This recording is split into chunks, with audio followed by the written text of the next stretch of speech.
Welcome to our channel. Today we how to secure customer data with HubSpot easy tutorial step by step clearly. To secure customer data with HubSpot, start by logging into your HubSpot account. Once logged in, navigate to the settings by clicking on the gear icon in the upper right corner. In the settings menu, find the users and teams section on the left sidebar.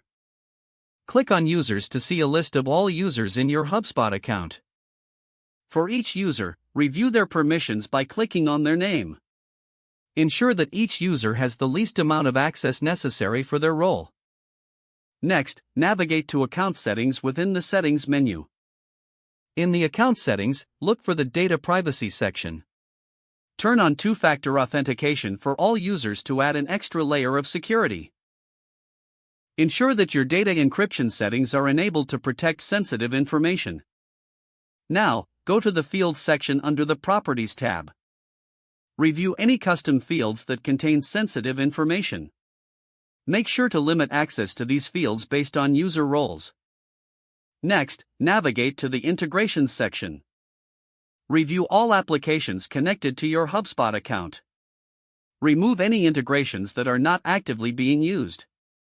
Regularly schedule audits to review user access and data permissions. Educate all team members on best practices for handling customer data. Finally, keep your HubSpot software updated to benefit from the latest security features. If the page does not load, refresh the browser or try again in a private or incognito window. Make sure you are using the correct email address, then retype it carefully to avoid small typos. If your password is not accepted, use the reset option and create a new strong password you can remember. Check your spam folder for verification or security emails, then complete any requested confirmation steps. Enable two-factor authentication if available to improve account security and reduce unauthorized access risk. After signing in, review your profile details so your contact information and settings are accurate and current.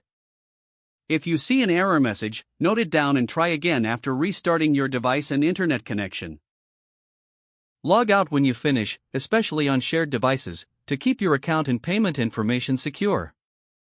If the page does not load, refresh the browser or try again in a private or incognito window. Don't forget to like this video and subscribe to our channel for more step-by-step tech guides.